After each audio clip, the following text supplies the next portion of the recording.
जय हिंद। मैं सुनील यादव। आशा करता हूँ कि आप सभी की तैयारी काफ़ी अच्छी चल रही होगी। थोड़ी बहुत परेशान भी होंगे, डर भी लग रहा होगा, स्वाभाविक सी बात है। चिंता ना करें, जिस तरह से आप मेहनत कर रहे हैं उसी तरह से मेहनत करते रहें। निश्चित रूप से आपका रिजल्ट बहुत ही पॉजिटिव आने वाला है और आप सेलेक्ट होने वाले हैं। आज के इस वीडियो में हम बात करने वाले हैं कि MPPSC प्रीलिम्स परीक्षा 2020 जिसका एग्ज़ाम या जिसका पेपर 25 जुलाई को होने की संभावना है, उसके लिए इंडियन ज्योग्राफी में हम किन किन सेक्शंस को किस तरीके से तैयार कर लें, इस विषय पर हम बात करने वाले हैं। इस टॉपिक के दौरान में या इस चर्चा के दौरान में कई मैं आपको टेक्निक्स बताने वाला हूँ, कई ट्रिक्स बताने वाला हूँ, कई पैटर्न बताऊँगा, कई कीवर्ड्स बताऊँगा। हो सकता है थोड़ी सा फास्ट हो जाए तो उसको एडजस्ट कर लीजिएगा और समझने का प्रयास कीजिएगा कि कम समय में छोटे वीडियो में बेहतर से बेहतर, ज़्यादा से ज़्यादा जो बताने का मैं प्रयास कर सकता था मैं कोशिश कर रहा हूँ, है ना। क्योंकि वैसे भी आपके पास में समय कम है। यदि टॉपिक वाइज एक वीडियो आपको दें तो भी शायद थोड़ी सी मुश्किल होगी आपको, या जिन टॉपिक्स पर या जिन कठिन टॉपिक्स पर आपको चाहिए तो आप बताइएगा, उस पर देख लेंगे अपन। चलिए तो शुरू करते हैं। इंडियन ज्योग्राफी पर आ जाते हैं। क्या पढ़ें क्या क्या छोड़ें। सबसे पहले पॉइंट तो ये है कि इंडियन ज्योग्राफी में जो आपको टॉपिक्स दिए हैं उस पर हम चर्चा करेंगे ल्यूसेंट बुकलेट के आधार पर। रीज़न ये है कि सभी के पास में क्लास के नोट्स हमारे होंगे नहीं। जो बुकलेट है आपकी, आप उसके आधार पर ही पढ़िए। 4 चीज़ों को ही लेकर चलिए जो मैंने आपसे बात कही है: सिलेबस, योर माइंटर, आपका previous year question paper and you with your hard work. इन चीज़ों को एक सामंजस्य बना के चलिए, आपको बेहतर होने वाला है। तो बुक जो है आपके पास में या नोट्स नहीं है आपके पास में, कोई दिक्कत वाली बात नहीं है। जिन बुकलेट से आप पढ़ रहे हैं आप उन्हीं से पढ़िए, उसको बहुत अच्छे से पढ़ लीजिए, बड़ी ईमानदारी से पढ़िए। निश्चित रूप से आपको इससे लाभ होने वाला है।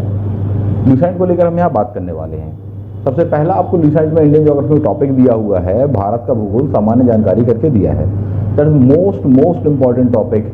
इस टॉपिक में आपसे इतना ही कहूँगा कि इसका एक भी शब्द मत छोड़िए, एक एक शब्द, एक एक लाइन को दिमाग पर चढ़ा लीजिए बहुत अच्छे से। एक बार नहीं, आप तो इस टॉपिक को कम से कम 10 बार पढ़ लीजिए। इतना इंपॉर्टेंट टॉपिक है और उससे बहुत क्वेश्चन आते हैं। किसी भी बिंदु से, किसी भी पॉइंट से, किसी भी शब्द से कहीं से भी क्वेश्चन आ सकता है और आपको बनना चाहिए। फिर भी एक सामान्य सी जानकारी मैं आपको दे दूं कि क्या क्या ध्यान रखना चाहिए आपको। देख लेते हैं। सबसे पहला तो आपको दिया अक्षांश और देशांतर के बारे में। इसमें जो भारत का लगभग अक्षांश कहलाता है 8 से 38 मुख्य भूमि का, जबकि आप अंडमान निकोबार से देखेंगे तो 6 डिग्री 4 मिनट से लेकर हम देखें 38 के आसपास में लगभग जाता है। इसको मोटे तौर पर ध्यान रखें कि मेन लैंड का कहाँ से कहाँ तक का है, जबकि अंडमान से कहाँ तक का है। इसको ध्यान रखिए। सेम बात देशांतर पर भी याद रखनी है आपको। 67 समथिंग मिनट से लेकर 97 के आसपास में आपको मिलता है। इसमें जो महत्वपूर्ण पॉइंट होता है वो ध्यान रखने वाला है, जिसमें गलती हो जाती है कि भारत उत्तरी अक्षांश में पड़ता है। साथ ही साथ यदि देशांतर बोले तो पूर्वी देशांतर हमारा कहलाता है। तो इस पॉइंट को देख लीजिए। कई बार ऑप्शन ऐसे होते हैं कि ऑप्शन ए में दिया होता है पश्चिमी देशांतर, या पश्चिमी भी पूरा नहीं लिखा था प्रीलिम्स परीक्षा 2016-17 समथिंग के आसपास, केवल पा लिख दिया था या डब्ल्यू लिख दिया था इंग्लिश वाले वर्जन में, और बस उसके आगे आपके डिजिट्स लिखे हुए थे। डिजिट्स व्यक्ति पहचानता है। क्वेश्चन पेपर में अपन क्वेश्चन लिखता रहिए तो पढ़ा हुआ आ गया।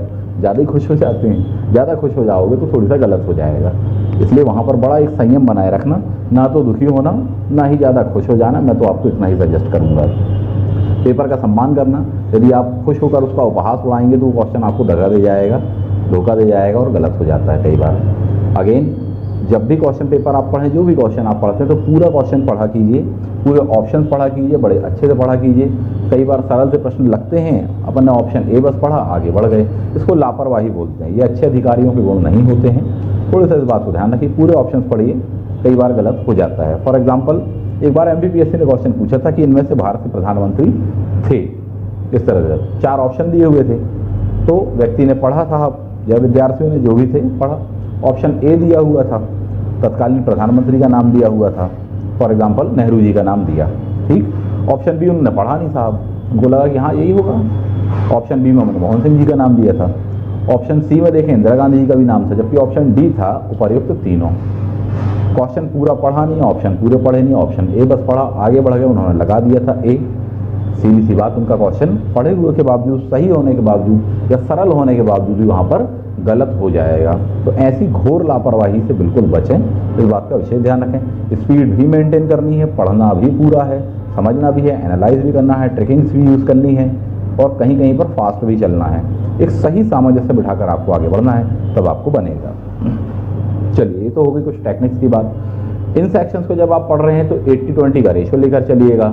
20 का मतलब होता है कि मोस्ट इंपॉर्टेंट पॉइंट्स है जो आपको बिल्कुल रिमेंबर होने चाहिए, गलती से भी नहीं भूलना है, जबकि 80 का मतलब है कि हाँ जनरली आप उसे गो थ्रू हो जाइए एक बार दो बार, तो इस तरह से आपको पढ़ना है। तो ये 80-20 का रेशो कहलाता है टाइम मैनेजमेंट को लेकर। ज्योग्राफी, इंडियन ज्योग्राफी, सबसे पहले दिया है आपको सामान्य भूगोल, भारत के अक्षांशों के बारे में दिया, मोस्ट इंपॉर्टेंट इसको देख लेने वाले। क्षेत्रफल आपको दिया हुआ 3287,263 करके लिखा हुआ वर्ग किलोमीटर का एरिया है, इसको अपन याद रखेंगे। वैसे मध्य प्रदेश का क्षेत्रफल ज़्यादा पूछता है, 308,245 करके आप याद रखिएगा। भारत के क्षेत्रफल के आधार पर उसमें क्रम दिया हुआ, तो भारत का कीवर्ड कभी भी 7 होने वाला, तो 7वें नंबर पे आता है भारत अगर ये क्षेत्रफल में देखें तो, जबकि जनसंख्या में देखें तो सेकंड नंबर पे आता है। अगेन इसमें क्वेश्चन पूछ रहे तो भारत में वर्ल्ड की कितनी प्रतिशत जनसंख्या निवास करती है, तो 17.5% है, जबकि भारत का कितना प्रतिशत क्षेत्रफल वर्ल्ड के क्षेत्रफल का है, तो आता लगभग 2.4% के आसपास में आता है। तो इन पॉइंट्स को थोड़ी सा अच्छे से देख लीजिए, इस पर बार बार क्वेश्चन आता है।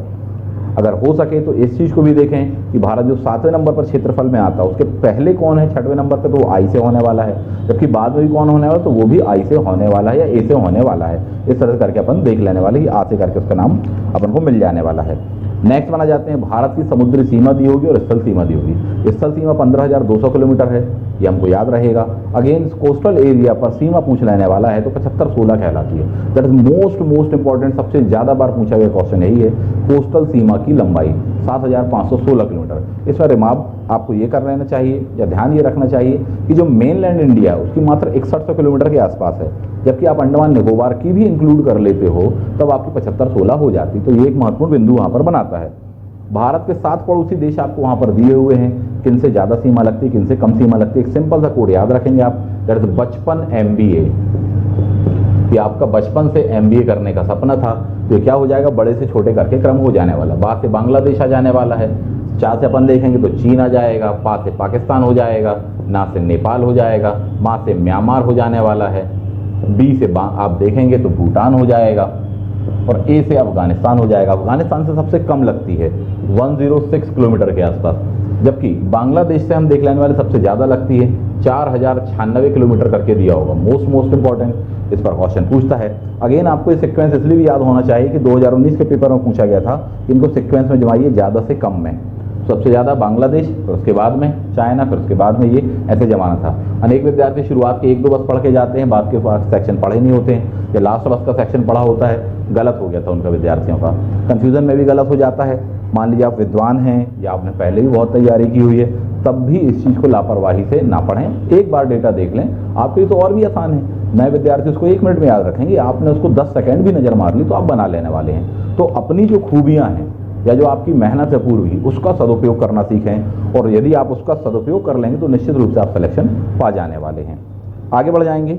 इसमें जो क्वेश्चन अगेन पूछे जाने की संभावना मुझे लग रही है कि बांग्लादेश इस बार काफ़ी चर्चा में है, चाइना इस बार काफ़ी चर्चा में है। क्वेश्चन पूछ लिया जाएगा कि बांग्लादेश से किन राज्यों की सीमा लगती है। इसके लिए आपको उठाकर एटलस देखना चाहिए, इंडिया का मैप देखना चाहिए, कौन कौन से राज्य हैं। लेफ्ट से कौन सा लगता है, वेस्ट बंगाल, राइट से कौन कौन से राज्य लगते हैं, नॉर्थ ईस्ट के कौन कौन से राज्य लगते हैं, मेघालय लगता नहीं लगता, असम लगता नहीं लगता, त्रिपुरा लगता है कि नहीं लगता, इन चीज़ों को आपको देखना चाहिए। एक जस्ट बगल में आप देखेंगे कि मिजोरम वगैरह दिया होगा, कौन कौन से राज्य लग रहे हैं नहीं लग रहे हैं, इस पर क्वेश्चन पूछ लेने वाला है।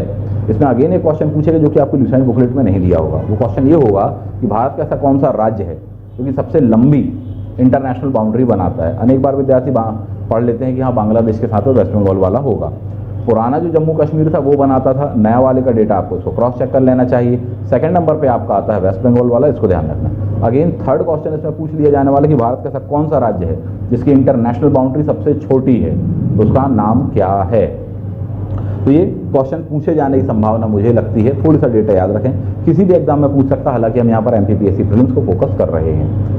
उस राज्य का नाम क्या है, उसका नाम है नागालैंड। 215 किलोमीटर सीमा लगती है, इस बात को थोड़ी सा ध्यान रखिएगा। अगेन क्वेश्चन पूछा जाता है कि भारत के ऐसे कौन कौन से राज्य जो सबसे ज़्यादा इंटरनेशनल बाउंड्रीज बनाते हैं, तो इन बातों को ध्यान रखना। उन राज्यों के चंद नाम याद रखेंगे।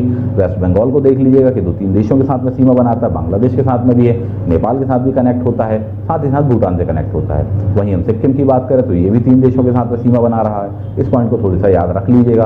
अरुणाचल प्रदेश की बात कर लें, अगेन 3 देशों के साथ में सीमा बना रहा होगा, भूटान से भी लग रहा होगा, ऊपर की ओर चाइना से लग रहा होगा, राइट साइड में आप देखेंगे तो म्यांमार से लग रहा होगा। इस पर क्वेश्चन पूछा जाता है, इस बात के लिए प्रिपेयर रहिए। एक क्वेश्चन और पूछा जा सकता है म्यांमार वाला आपसे, म्यांमार के साथ में थोड़ी सा क्लैश अभी चल रहा है, वहाँ पर सैन्य शासन वगैरह की स्थापना हो गई है। हो सकता है वहाँ पर पूछ दे कि म्यांमार के साथ में इन भारतीय राज्यों में से किसकी सर्वाधिक लंबी सीमा है तथा किसकी छोटी सीमा है। खासकर जो एमपीपीएससी में पैटर्न रहा है कि फर्स्ट नंबर के स्थान पर वो आपको सेकंड नंबर का देने लगा है ऑप्शंस में। अरुणाचल प्रदेश हमको मालूम है कि सबसे लंबी सीमा बनाता है म्यांमार से, पर ऑप्शन से अरुणाचल प्रदेश गायब कर दिया जाएगा, उसके बाद वाला दिया जाएगा। तो इस चीज़ को प्रिपेयर करिए। फॉर एग्जाम्पल टीसीएस ने या पीएससी ने क्वेश्चन पूछा था 2018 समथिंग में कि मध्य प्रदेश का कौन सा ऐसा जिला है जिसकी सर्वाधिक जो आबादी है वह जनजाति से बिलोंग करती है, या सर्वाधिक जनजाति वाला जिला कौन सा है।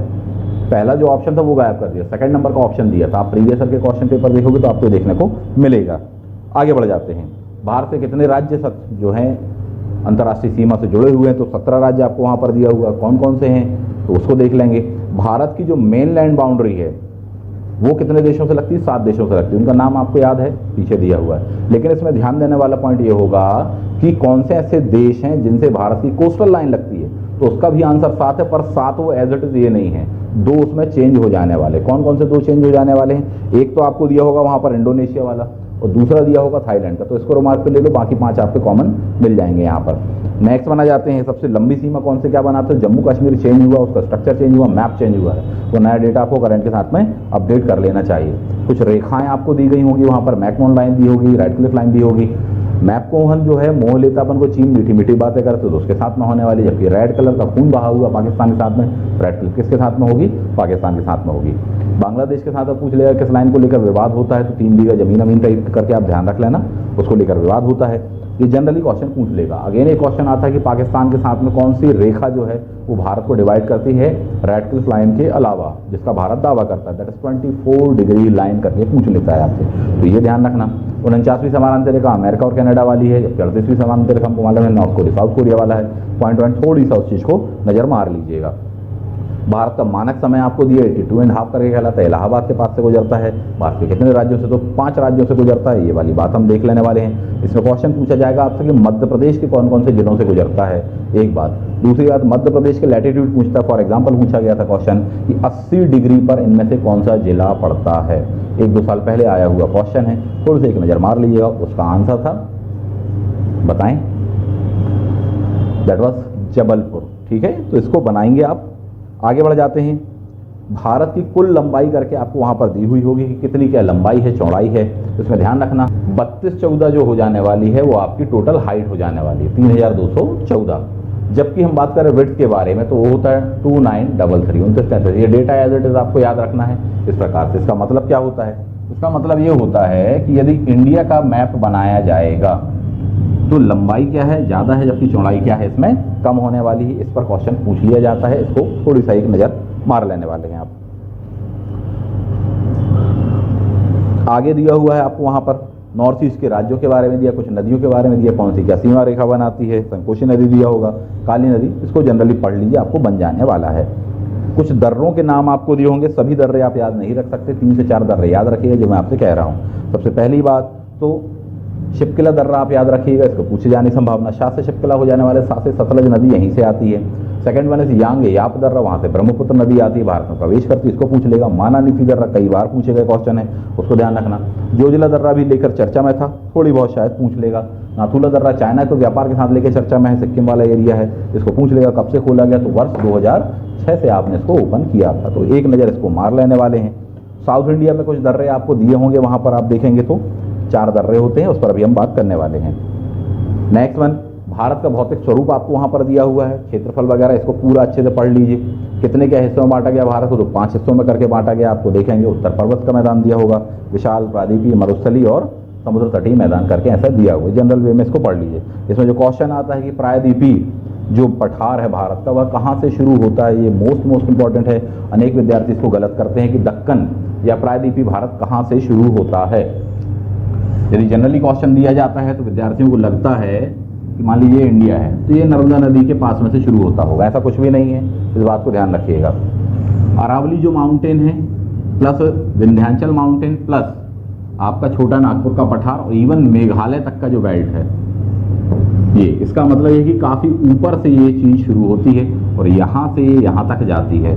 ये पूरा का पूरा एरिया दक्कन कहलाता है, यानी कि राजस्थान का एरिया भी दक्कन में आता है आपके झारखंड का भी दक्कन में आता है, मध्य प्रदेश भी दक्कन में आता है, इस पॉइंट को ध्यान रखिएगा। ये पूछ लेगा कि दक्षिण भारत का पठार या प्रायद्वीपीय पठार वाला जो इंडिया का एरिया जिसमें बांटा है भारत सरकार ने या सरकारी डेटा में, वो कहाँ से कहाँ शुरू होता है, तो ये पॉइंट को आपको ध्यान रखना है। इसके ऊपर उत्तर का गंगा जी का मैदान कहलाता है, वो आपको बनता है। हिमालय की उत्पत्ति के बारे में बहुत ही सिंपल सा है। टेथिस सागर प्लेट आने वाली इंडियन प्लेट ऊपर टकराएगी यूरेशियन प्लेट से, बीचों बीच में टेथिस सागर में जो मलबा था वो उठकर खड़ा हो जाएगा, उससे माउंटेन बन जाएगा। हाल ही की घटना है, 6 करोड़ वर्ष पहले की बात है साहब। जब वो मलबा खड़ा हुआ तो उसमें फोल्ड पड़ गए तो फोल्डेड माउंटेन कहते हैं, नया बना है तो न्यू फोल्डेड माउंटेन करके कहते हैं।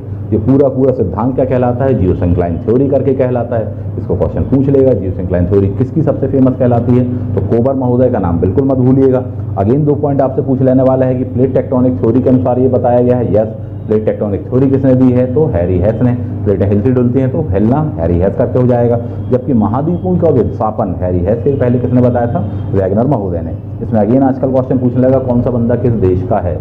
फॉर एग्जाम्पल न्यूटन किस देश के थे, वैगनर किस देश के थे, इस तरह से करके क्वेश्चन पूछ लेते हैं आपसे। वैगनर के बारे में ध्यान रखिएगा साहब कि वो जर्मनी से थे। न्यूटन के बारे में ध्यान रखेंगे इंग्लैंड के थे। इस तरह के करके क्वेश्चन आपको बन जाते हैं कभी कभी। आगे बढ़ जाते हैं। हिमालय के बारे में आपको वहाँ पर दिया हुआ कि 4 हिस्सों में आपने उसको हिमालय को बांटा हुआ। इसमें पूछा जाता है कि बड़े से छोटे का क्रम बताइए। एक सिंपल सा कोड आप याद रख लेने वाले, दैट इज नापाक, है ना। नापाक पाकिस्तान वहीं से घुसने की कोशिश करता है, नापाक चाइना वहीं से घुसने की कोशिश करता है, तो ऐसे करके ध्यान रखेंगे। नापाक ना से हो जाएगा सबसे बड़ा नेपाल हिमालय करके हो जाएगा, जिसकी लेंथ आपको दी होगी 800 किलोमीटर। आ की मात्रा से हो जाने वाला असम हिमालय, जिसकी लेंथ दी होगी 720 किलोमीटर। पास से देखेंगे पंजाब हिमालय हो जाएगा, उसके बाद में आता है 560 किलोमीटर। उसके बाद में लास्ट में 4th नंबर पे का से आने वाला है कुमायूं हिमालय। इस प्रकार से क्वेश्चंस को पूछने की प्रवृत्ति रही है, थोड़ी सा आप एक नज़र देख लेंगे तो बन जाएगा। हिमालय में वहाँ पर जो मैदान बने हुए हैं उनके बारे में पूछता है कि 2 पर्वतों के बीच में वहाँ जम्मू कश्मीर का जो क्षेत्र है वहाँ पर मिट्टी जमा हो गई है। इरोजन होता है, बारिश होती है, हवा होती है, इरोजन होता है, मिट्टी जमा हो जाती है, मिट्टी भर जाती है 2 पर्वतों के बीच में। फॉर एग्जाम्पल कुछ इस तरह से हम देखें, ये 2 पर्वत है, यहाँ पे इरोजन हुआ तो मिट्टी यहाँ पर भर जाने वाली है। इन मिट्टी के भरे हुए चीज़ों को जो हम देखें तो ज्योग्राफिकल वे में मैदान वहाँ पर बना दिए गए हैं या बन गए हैं। इन मैदानों को वहाँ पर लोकल एक खास नाम दिया जाता है। पिछली बार आपसे क्वेश्चन पूछा, that was known as the Karewa. कहाँ से होता है करेवा, कहाँ से होता है केसर। केसर की खेती के लिए क्षेत्र जाने जाते हैं। पूछा गया क्वेश्चन है, दोबारा ना पूछ ली, थोड़ी सा प्रिपेयर रहिएगा।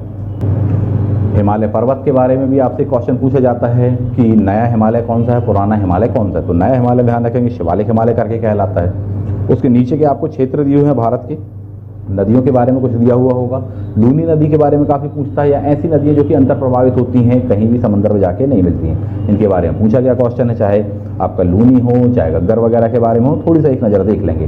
पहाड़ दिए होंगे आपको वहाँ पर। मैकल पहाड़ मोस्ट इंपॉर्टेंट है, बहुत अच्छे से पढ़िएगा। ब्लॉक माउंटेन है, मध्य प्रदेश में पड़ता है, इसलिए मध्य प्रदेश PCS में पूछे जाने की संभावना होती है। कौन कौन सी नदियाँ वगैरह निकलती है, इस पॉइंट को ध्यान रखिएगा। तो मैकल का पहाड़ ब्लॉक माउंटेन के नाम से जाना जाता है, पूछा गया क्वेश्चन है। छोटा नागपुर पढ़ लीजिएगा, खनिज भंडार कहलाता है, भारत का रूर क्षेत्र कहलाता है। जबकि इसमें क्वेश्चन पूछा जाएगा कि रूर क्षेत्र ओरिजिनली कहाँ पर है, तो जर्मनी में है। उस पॉइंट को अपन ध्यान देंगे। सतपुड़ा की पहाड़ियों के बारे में दिया है, भारत की पहाड़ियों के बारे में दिया, सबसे पुरानी कौन सी हैं, पुराने से लेकर नए तक के क्वेश्चन पूछ दिएगा। भारत में जो सबसे पुराना पर्वत कहलाता है वो अरावली का माउंटेन कहलाता है। इस पॉइंट को आप ध्यान रखेंगे। अरावली माउंटेन भारत का सबसे पहला या सबसे पुराना कहलाता है। इसमें क्वेश्चन आगे पूछ लेता है कि 2nd नंबर का पुराना कौन सा, 3rd नंबर का पुराना कौन सा, 4th नंबर का कौन सा है। अरावली ध्यान रखिए सबसे पुराना है, फिर उसके बाद में विंध्याचल मिल जाएगा, सतपुड़ा मिल जाएगा, यहाँ पर पूर्वी घाट मिल जाने वाले सबसे पुराना है। तो इस पॉइंट को अपन ध्यान रखेंगे। नेक्स्ट वन यहाँ पर पश्चिमी घाट दिया हुआ है, तो पश्चिमी घाट पर्वत है क्या, तो यही क्वेश्चन पूछा जाएगा कि पर्वत है कि नहीं है। पश्चिमी घाट कोई पर्वत नहीं है, बल्कि उठे हुए कगार कहलाते हैं। तो इस पॉइंट को ध्यान रखिएगा, पश्चिमी घाट पर्वत नहीं है। बाकी ये जो माउंटेन्स के बारे में मैंने आपको बताया, ये एक महत्वपूर्ण बिंदु बनाता है अपने आप में। इसके बाद में आपको साउथ इंडिया में कुछ दर्रे दिए हुए होंगे। 4 दर्रों के नाम दिए होंगे, थाल घाट, गोल घाट, पाल घाट और शैनकोट्टा करके दर्रा। इनको याद रखना चाहिए आपको। पहले कौन सा पड़ता है, दूसरा, तीसरा और चौथा। इसमें हमेशा असेंडिंग ऑर्डर पूछा जाता है, उत्तर से दक्षिण का क्रम पूछा जाता है। इसी प्रकार से हिमालय माउंटेन के बारे में भी उत्तर से दक्षिण का क्रम पूछा जाता है। किसी प्रकार से कोडिंग करके आप उसको याद रख लीजिए। अगेन नदियों के बारे में पूछता है, यहाँ पर हिमालय की जो नदियाँ हैं सिंधु में जाकर जो अंततः मिल जाती हैं, उनका सीक्वेंस पूछता है। उसमें से भी उत्तर से दक्षिण का क्रम पूछा जाता है। उस पॉइंट को थोड़ी सा रिमार्क पर ले लीजिएगा। ज़्यादा डिटेल में बताऊंगा मैं तो समय भी काफ़ी चला जाएगा आपका। नेक्स्ट वन आ जाते हैं, साउथ इंडिया पर आ जाते हैं। माउंटेन्स के बारे में आपको दिया हुआ है।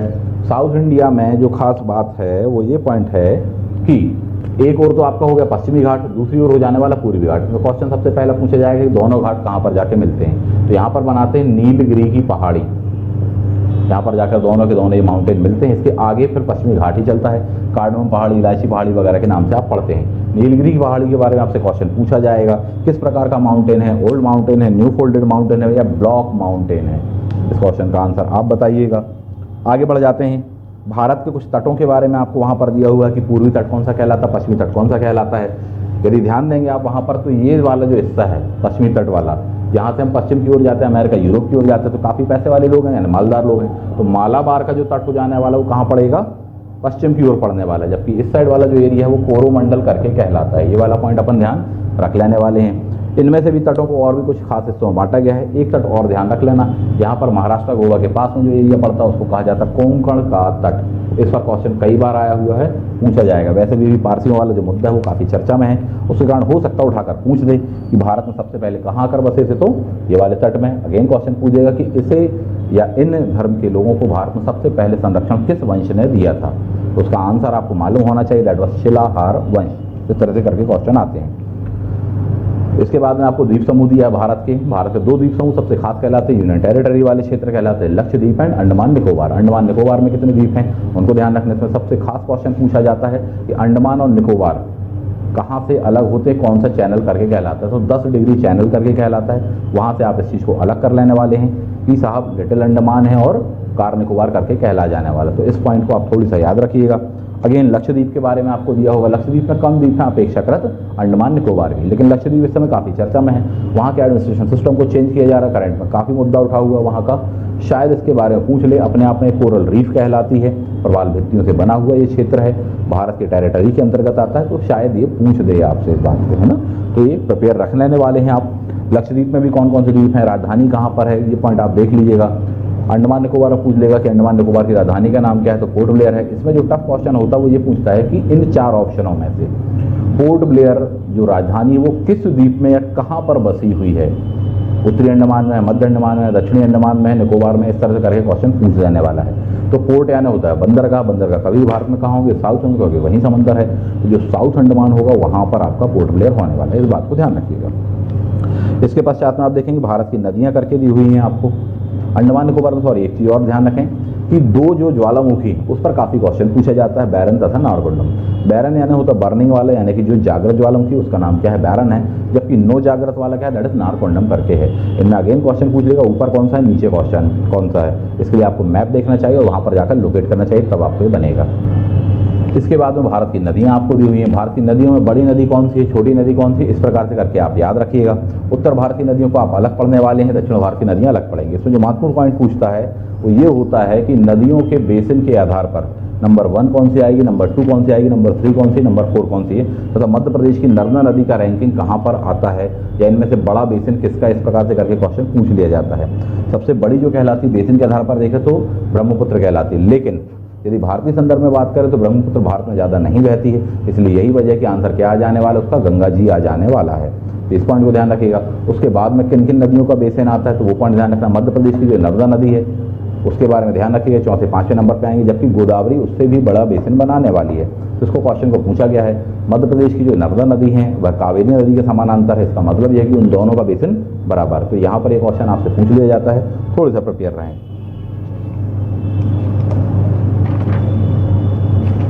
इस लिस्ट में जनरली आप ये पढ़ें कौन सी नदी कहाँ से निकल रही है, कौन सी नदी किस नदी में जाकर मिल रही है। इस पॉइंट को आप देख लीजिएगा, जो आपको लिस्ट दी उसको जनरली आप पढ़ सकते हैं। मध्य प्रदेश की नदियों को विशेषकर अच्छे से पढ़िए, क्योंकि आप MPPSC का पेपर देने वाले हैं। चंबल वगैरह दी हुई है, ताप्ती दी हुई है आपको, तो ये पूछ लेगा। रिफ्ट वैली में कौन सी बहती हैं नदियाँ, इसके बारे में पूछा जाता है। नर्मदा ताप्ती बहती हमको मालूम है, लेकिन ऐसा नहीं है कि इसके अलावा बाकी नदी नहीं बहती हैं। ठीक, अगेन इसमें जो क्वेश्चन पूछ लिया जाता है कि कौन कौन सी नदियां हैं जो कि रिफ्ट में, तो उसकी एक लिस्ट बना लेना, भारत की कितनी नदियां रिफ्ट में बह रही हैं। इस पॉइंट को ध्यान रखिए। छोटी छोटी नदियों के नाम दे देता अटक जाते हैं। इसमें जो क्वेश्चन आ जाने वाला है एस्चुरी को लेकर आएगा। एस्चुरी यानी कि एक खास क्षेत्र होता है जहां पर नदी एकदम से जाके समंदर में गिर जाती है, डेल्टा नहीं बनाती है ना, स्लोप नहीं बनाती है। इसमें जो क्वेश्चन पूछता है या पूछा गया क्वेश्चन IAS परीक्षा में, PCS में आने की संभावना है।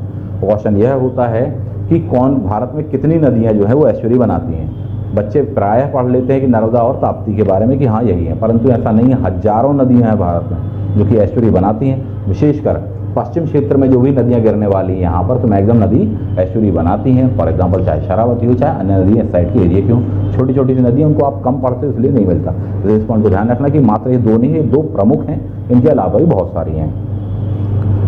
इसके बाद में आपको वहाँ पर कुछ झीलें दी हुई हैं। भारत की कुछ खास झीलों के बारे में देख लीजिए। जम्मू कश्मीर की झील पूछ लेता है, मीठे पानी की झील पूछेगा, सबसे बड़ी मीठे पानी की झील कौन सी भारत की, सबसे बड़ी खारे पानी की झील कौन सी, टोटल में सबसे बड़ी झील कौन सी, तो उस पॉइंट को आप एक नज़र देख सकते हैं। कौन सी झील कहाँ पर है, डल कहाँ पर है, जम्मू कश्मीर में कौन सी पड़ती हैं, नाग नागिन वगैरह टाइप का करके नाम मिल जाता है आपको, तो जम्मू कश्मीर में होगी।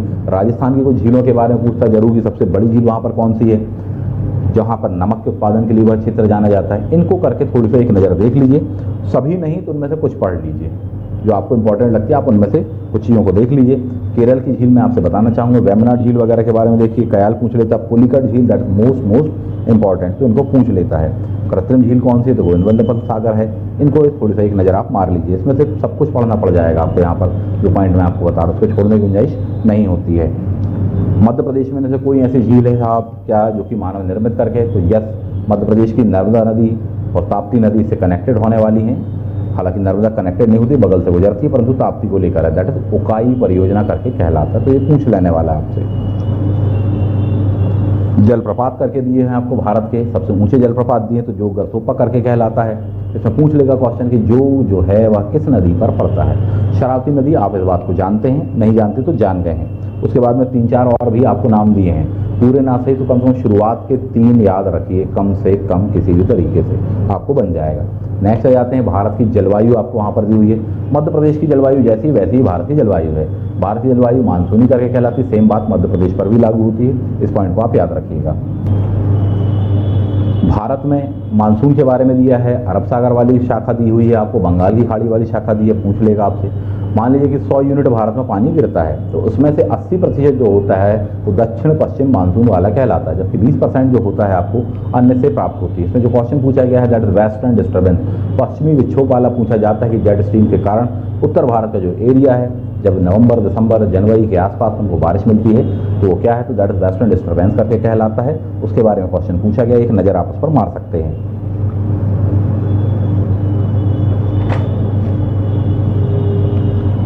भारत का सर्वाधिक बारिश वाला क्षेत्र आपसे पूछेगा, मात्र नाम आपको बन जाने वाला। सबसे कम वाला कौन सा होगा, तो अरावली से लगा हुआ क्षेत्र होने वाला है, प्लस उससे भी कम कहाँ का होता है, तो लद्दाख वाले एरिया होता है।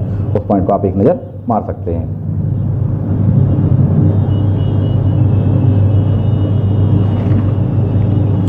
इसके बाद में दी हुई है आपको भारत की मिट्टियाँ।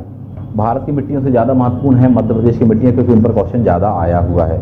जलोढ़ मिट्टी वगैरह आप देख सकते हैं, ब्लैक सोइल मध्य प्रदेश का क्षेत्र कहलाता है, उनको देख लीजिएगा। लेटराइट मिट्टी के बारे में कई बार क्वेश्चन पूछ लिया जाता है। मध्य प्रदेश में जो सबसे ज़्यादा मिट्टी पाई जाती है वह ब्लैक सोइल पाई जाती है, 47% के आसपास है। एक डेटा आप इस पर नज़र मार सकते हैं। बाकी जनरली इसमें जो दिया उसको पढ़कर यूँ ही आगे गुजर जाइए।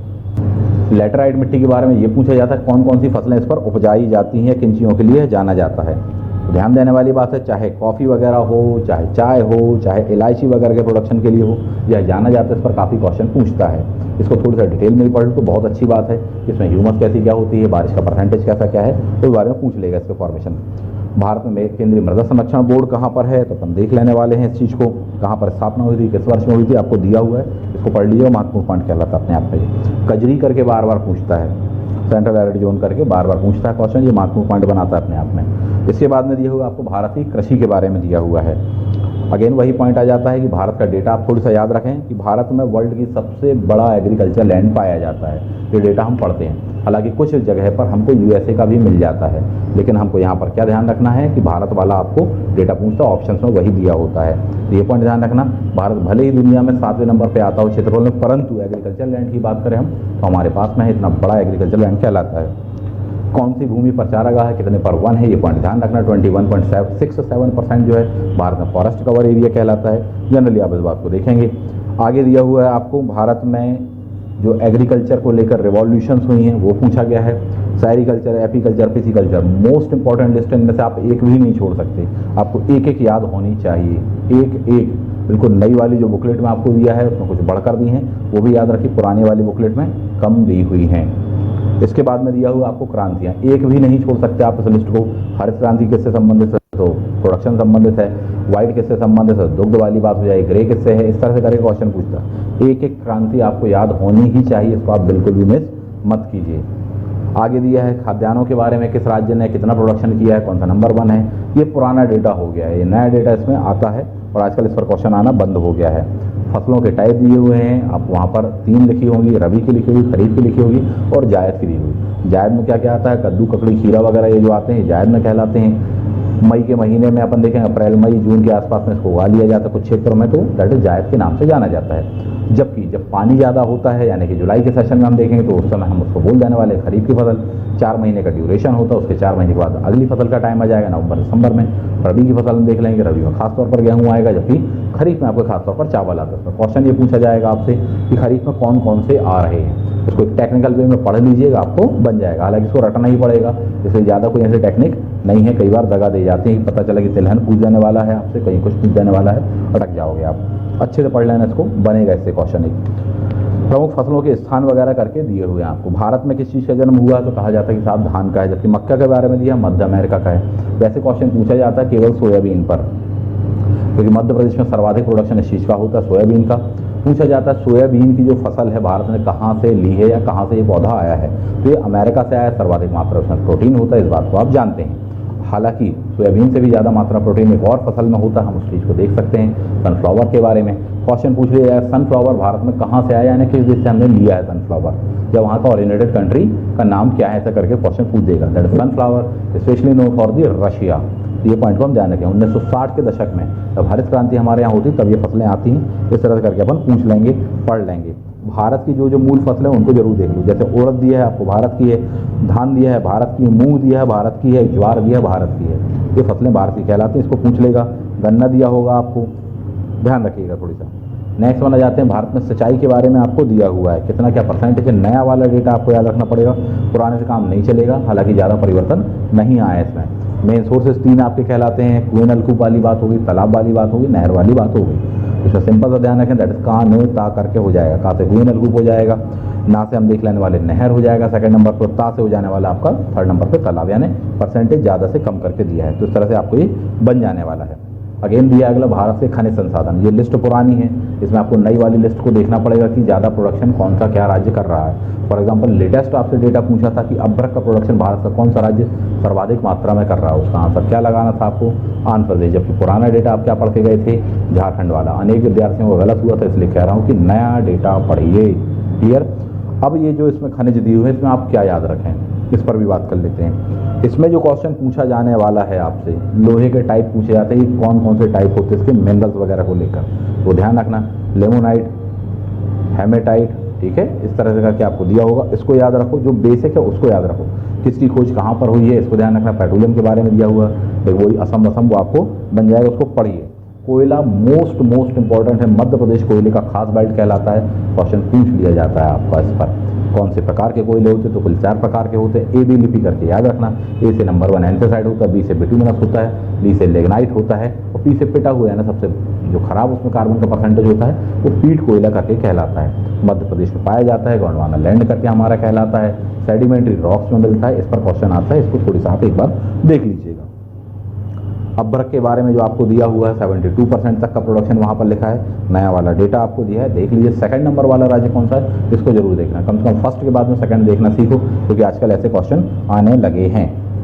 यूरेनियम और थोरियम को लेकर पूछता है तो जादू वादू गोला ध्यान रखेंगे। थोरियम के बारे में तो केरल का पूरा सा बेल्ट है। थोरियम में एक क्वेश्चन और भी पूछे जाने की संभावना होती है कि थोरियम के कौन कौन से अयस्क हैं, केरल में मिलता है, इस बात को हम जानते हैं। एल्मेनाइट, सेल्मेनाइट, ये सब करके आपको नाम मिलेंगे, उसको जरूर देख लीजिए, महत्वपूर्ण हो जाता है अपने आप में। अगला दिया हुआ होगा आपको टंगस्टन वगैरह, तो उसको देख लीजिए। हालांकि मध्य प्रदेश के खनिज पूछा जाएगा, मध्य प्रदेश में टंगस्टन कहाँ पाया जाता है, ग्रेफाइट मध्य प्रदेश में कहाँ पाया जाता है, इस प्रकार से क्वेश्चन आता है, वो अपन एमपी वाले वीडियो में देखने वाले हैं। आगे बढ़ जाइए, अगला टॉपिक दिया हुआ भारत के उद्योग। इस पर एक क्वेश्चन आएगा कि भारत में उद्योगों की शुरुआत कहाँ कहाँ से मानी जाती है, पहला उद्योग कौन सा था, पहली फैक्ट्री कहाँ पर कौन सी लगाई। आयरन वाला इसमें सबसे महत्वपूर्ण कहलाता है, जबकि सेकंड नंबर पे हम देख लेने वाले हैं कि एल्यूमिनियम के उद्योग को भी आप देख सकते हैं। आयरन में वही पूछेगा आपसे, प्रथम पंचवर्षीय योजना वाले कौन कौन से, दोराब करके ध्यान रख लेंगे, दुर्गापुर, राउरकेला और वहाँ से भिलाई वाले, उसके बाद में बोकारो वोकारो करके अपन ध्यान रख लेंगे। तो ये महत्वपूर्ण पॉइंट बनाता है। कहाँ पर लगे थे, 1907 वाला साक्षी का प्लांट वो एक महत्वपूर्ण बिंदु होता है, उसको एक नज़र देख सकते हो। बाहर से कुछ एल्यूमिनियम कंपनियों के नाम आपको वहाँ पर दिए हैं, उसको पॉइंट देख लेंगे। बाल्को, नाल्को, हिंडाल्को, ये करके आपको दिया है, वो थोड़ी सा एक महत्वपूर्ण बिंदु हो जाता है, उस पर एक नज़र मार लीजिएगा। सूती वस्त्र उद्योग तो मोस्ट इंपॉर्टेंट, उस पर तो क्वेश्चन जरूर आना है। इसका एक भी शब्द नहीं छोड़ना, एक भी वर्ड नहीं छोड़ना, बहुत अच्छे से पूरा पढ़ लेना। बहुत क्लियर है कि इसमें से क्वेश्चन तो जरूर आएगा। जूट उद्योग काफ़ी चर्चा में है। भारत का जो पूर्वी हिस्सा है, खासकर वेस्ट बंगाल वाला, जो कि बांग्लादेश से लगा हुआ एरिया, वहाँ पर जूट के लिए जाना जाता है। पूरी दुनिया में वैसे ही सबसे ज़्यादा जूट का उत्पादन बांग्लादेश ही करता है, उसके बाद में हमारा नंबर आ जाता है। ये बेल्ट है, उसके लिए चर्चा में रहता है, पूछ लेने वाला आपसे क्वेश्चन। चीनी उद्योग दिए, उस पर प्राय ज़्यादा क्वेश्चन नहीं आता। सीमेंट उद्योग पर क्वेश्चन आ जाता है कि भारत का सबसे पहला सीमेंट का कारखाना, जबकि दूसरा क्वेश्चन होता है मध्य प्रदेश का सबसे पहला सीमेंट का कारखाना। इसको आप एक नज़र देख सकते हैं, मध्य प्रदेश में ही एसीसी कंपनी वगैरह, इन पर क्वेश्चन पूछ लेने वाला। खासकर डायमंड सीमेंट कंपनी के बारे में क्वेश्चन पूछता है कि कहाँ पर स्थित है, ऑड है, थोड़ी सा हटके है, अपन ध्यान रखेंगे। दमोह वाला जो जिला कहलाता है नरसिंहगढ़, उसके लिए पूछ लेता है, तो थोड़ी सा ध्यान रखना। तो कटनी रीवा सतवाना वगैरह लगाकर आ जाते बच्चे। आगे दिया हुआ आपको कागज़ के बारे में, पेपर की सबसे खास इंडस्ट्री मध्य प्रदेश वाली अमलाई पेपर मिल, जबकि दूसरा नेपा नगर कारखाना, इनको ज़्यादा पूछता है, फिर भी आप एक नज़र मार सकते हो वहाँ पर। रासायनिक उर्वरकों के बारे में आपको वहाँ पर दिया हुआ है, तो रानीपेट का नाम बिल्कुल भी नहीं भूलेंगे, वो सबसे पहला कहलाता है, 1906 का है। अगेन पूछ लेने वाला आपसे सिंदरी विंदरी के बारे में पूछ लेगा, तो जनरली देख लीजिएगा उस चीज़ को। जलयान पर क्वेश्चन नहीं आएगा, वायुयान पर क्वेश्चन प्रायः नहीं आता है। हॉल और नॉल के बारे में पूछता है, HAL हॉल 1940 में स्थापना होने वाली है। जो भी इलेक्ट्रॉनिक्स का इस तरह का होगा तो बेंगलोर में उसका मुख्यालय होता है, तो ये जनरली आपको बन जाएगा।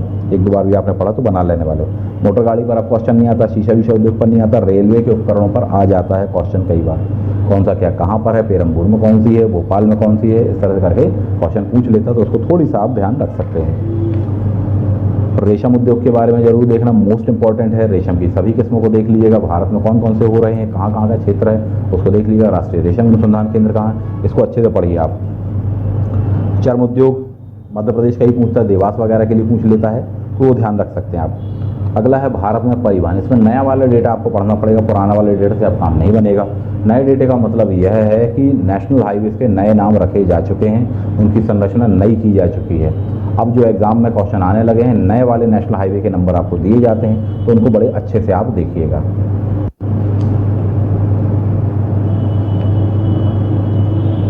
रेलवे परिवहन दिया है आपको, मोस्ट इंपॉर्टेंट, इसमें से एक भी शब्द आप नहीं छोड़ सकते हो, आपको पूरा याद रखना पड़ेगा। बल्कि रेलवे को तो और कहीं से भी आप तैयार कर सकते हो, तो उस चीज़ को तैयार कर लीजिएगा। रेलवे बजट वगैरह कोई मर्ज कर दिया मेन बजट में, चर्चा का विषय है। रेलवे के आपको यहाँ पर मंडल दिए होंगे, पूछा जाता है इसमें कौन सा वाला मंडल कहाँ पर है, रेलवे जोन कहाँ पर है। इसमें सबसे ज़्यादा पूछा जाता है लेटेस्ट वाले तथा मध्य प्रदेश से रिलेवेंट होने वाले, कि मध्य प्रदेश से कितने रेलवे जोन गुजरते हैं, प्लस कितने रेलवे जोन का मुख्यालय मध्य प्रदेश में। 3 आएगा पहले वाले का आंसर, जबकि दूसरे वाले का आंसर 1 आने वाला है, इस बात को ध्यान रखिएगा। अगेन क्वेश्चन पूछेगा सबसे लेटेस्ट में कौन कौन से बने हैं, तो आखिरी के 2 याद रख लीजिएगा कि हाँ ये बने हुए हैं। वायु परिवहन के बारे में दिया, हवाई अड्डों पर क्वेश्चन आ जाता है, शुभंकर पर आता है, मस्कट पर क्वेश्चन आता है, कैसा क्या है। देश के जो अंतर्राष्ट्रीय हवाई अड्डे हैं उनको थोड़ा सा ध्यान रखिए, किसी का नाम वगैरह चेंज किया उनको याद रखिएगा, तो यहाँ पर क्वेश्चन जरूर बनेगा। कुछ ऑड से नाम होते हैं उनको देख लीजिए, मध्य प्रदेश में कौन कौन से एयरपोर्ट्स हैं उनको जरूर देखिए, यहाँ पर भी देख लीजिए, और MP वाला जो डेटा हम पढ़ेंगे उसमें देख लेने वाले हैं। जल परिवहन मोस्ट इंपॉर्टेंट, पहले हालांकि क्वेश्चन ज़्यादा आ रहे थे, अब क्वेश्चन नहीं आ रहे हैं। आंतरिक जल परिवहन वो हैं, प्लस नए जो वाटरवेज हैं जो कि प्रस्तावित हो चुके हैं, टोटल बढ़ाकर 106 हो जाने वाले, ऐसा बताया जा रहा है। एक नज़र आप उस पर मार सकते हैं, कम से कम ये 6 तो देख लीजिए। इनमें सबसे बड़ा कौन सा, सबसे छोटा कौन सा है, इसको मैप पर जाकर जरूर देखिए, ये महत्वपूर्ण टॉपिक होता है अपने आप में। भारत के बंदरगाह करके दिए हुए हैं आपको, बड़े बंदरगाह कौन कौन से, टोटल कितने, तो 13 बंदरगाह आपको वहाँ पर दिए होंगे, कोई नया जोड़ा तो उसको ऐड कर लीजिएगा। हालांकि 13 में से ही क्वेश्चन पूछा जाता है। कौन सा कृत्रिम बंदरगाह है, तो चेन्नई का है, कौन सा नेचुरल बंदरगाह या सबसे पहला बंदरगाह करके कहलाता है, इस तरह से क्वेश्चन आते हैं, इसमें देख लेंगे। जनगणना के जो आंकड़े दिए हुए हैं आपको, यहाँ भारत के भी डेटा आपको पढ़ना पड़ेगा, साथ ही साथ मध्य प्रदेश का डिटेल में आपको डेटा पढ़ना पड़ता है। इस पर काफ़ी लंबा हो जाएगा सेक्शन, इसलिए मैं इस पर ज़्यादा चर्चा नहीं कर रहा हूँ, परंतु जनगणना पर 1 से 2 क्वेश्चन बिल्कुल फिक्स मान के चलिए। एक क्वेश्चन तो इंडिया वाला होना ही है, जबकि कम से कम 2 क्वेश्चन होने वाले हैं मध्य प्रदेश वाले, तो उसको बहुत अच्छे से पढ़िएगा। जनगणना का दिवस कब मनाते हो, भारत में कब मनाते हो, मध्य प्रदेश ने कब अपनाया हुआ है, इस पर क्वेश्चन पूछता है कि मध्य प्रदेश में जनगणना वाला दिवस कौन सा है। भारत से अलग है, आप जानते हैं, 11 जुलाई वाला वहाँ पर आ जाएगा नेशनल लेवल पर, क्योंकि यहाँ पर मई का महीना आएगा आपका। तो ये था आपका Madhya Pradesh plus Indian geography का एक कंपैरेटिव व्यू। MP वाले पर हालांकि हम अलग बात करेंगे। ठीक है, तो जनजातियों वाला पॉइंट भी आपने देख लिया, जनजातियों का परसेंटेज जरूर देख लीजिएगा, रिजर्वेशन वाला मामला चर्चा में है अभी, भारत में सर्वाधिक प्रतिशत में जनजातियां कहाँ पाई जाती हैं कर लेंगे। तो कुछ इस प्रकार से पढ़िए, जितने टेक्निक्स, जितने ट्रिक्स, जितने कोडिंग्स, जितने सीक्वेंस, जितने कीवर्ड्स, जो पढ़ने का तरीका बताया, अगर आप उसको फॉलो कर लेते तो कम से कम समय पढ़ लोगे। आप इतने में देख लो कि मैंने आपको बताया है तो कितनी देर में समाहित हो गया है, तो फिर उसके अंदर की डिटेल आपको मैंने बताई है। ऐसे आप पढ़ोगे तो फटाफट भी हो जाएगा, और जितने जल्दी जल्दी आप पढ़ोगे उतना कॉन्फिडेंस भी आपको आएगा।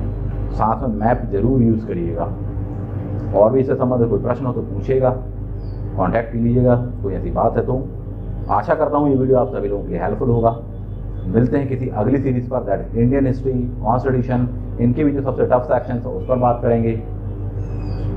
कॉन्स्टिट्यूशन के आर्टिकल कैसे क्या याद रखे जाएँ, किस तरीके से याद रख सकते हैं, इकोनॉमिक्स में से किस तरीके से पढ़ने, कौन सा सेक्शन पढ़ने, कौन सा छोड़ना है, मध्य प्रदेश, विशेषकर मध्य प्रदेश के टॉपिक्स, एक वीडियो सीधे 10 टॉपिक पढ़िए, हम बताते हैं कैसे क्या पढ़ना है आपको, सीधे एक बार में कवर हो जाने वाला। तो कुछ इस तरह से पढ़ने का प्रयास करिए, क्योंकि अब जो समय है वो इतना नहीं है आपके पास में कि उस पर बहुत ज़्यादा मैं आपको बता सकूं या बहुत ज़्यादा आप उसको देख सकें। अब जितनी चीज़ें जिस वे में बता रही हैं उस वे में करोगे तो कम समय में आप कवर कर जाओगे और अच्छा पेपर आपका जाएगा। आशा करता हूँ ये वीडियो आप सभी लोगों के लिए हेल्पफुल रहा होगा। थैंक यू, जय हिंद।